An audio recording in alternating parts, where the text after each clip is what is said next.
Kwa jina naitwa Jifundiaji, ni diwani wa kata ya Bondeni.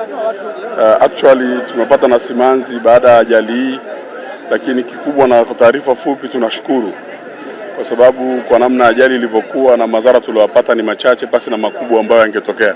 Soko hili linahudumia wakazi zaidi ya 1000 lakini kutokana na wafanyabiashara na namna dereva amejaribu kwa jitihada zake, gari imeferi break kuanzia soko la kati. Kwa hiyo unaweza kuona namna gani imepita Double Road, imepita barabara ya Mission Street, imepita barabara ya Swahili. Kwa hiyo imekuja direct kukwamia hapa.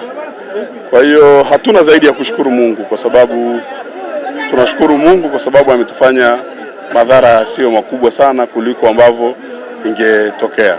Hatuna zaidi ya hicho. Na kwa maneno mafupi, tunaendelea kuasisitiza watu wa comply, kukaa mbali na barabara, kuhakikisha kwamba madhara yanapotokea sizuru zaidi. Wameumia watu kama 3-4. Kwa sasa hakuna alofariki. Dereva gari hakika mpaka nafika mimi sijampata, lakini wameumia watu kama 4-5. Mara nyingi hatuwezi kusema sana kutokana na ajali, kwa sababu ajali ni ajali. Hata yule ambaye anaweza kawa ni dereva mzuri anaweza kupata ajali. Hatujui alikuwepo kwenye dereva ni nani, ni mtu mzima ama kijana au ni mtu wa namna gani. Lakini tunaombea tu madereva wote wa comply, wafuate sheria, wazingatie nidhamu za kazi, na ukiwa umechoka pumzika, usitoke barabarani hali ya kuwa umechoka. Na nadhani sheria ikifuatwa kila kitu kitakuwa sawa, lakini hakuna zaidi ya hayo maneno.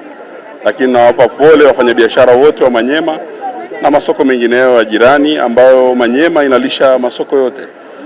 Kuna activities zitasimama kwa muda mpaka tuhakikishe mambo yote yamekaa sawa. Mwisho, Mungu awape taufiki, awaponyeshe haraka wale waliouguliwa na ndugu zao, na sisi ofisi yetu iko bega kwa bega kushughulikia, tunatatua changamoto hizo. Kwa majina naitwa Ismail Omari Mkwinda, ni mwenyekiti wa soko la Manyema. Mimi nilikuwa kwenye eneo la wafanyabiashara wa samaki, ghafla tu nikasikia kishindo.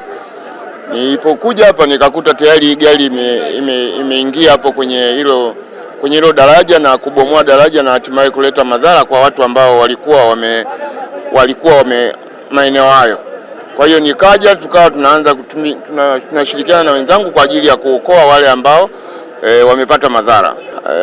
Takriban kama watu 4 ambao mimi binafsi nimewaona, au 5, lakini 4 kabisa ndio nimewaona, kwa sababu 2 wametokea upande huu na wengine wametokea upande wa kwenda juu.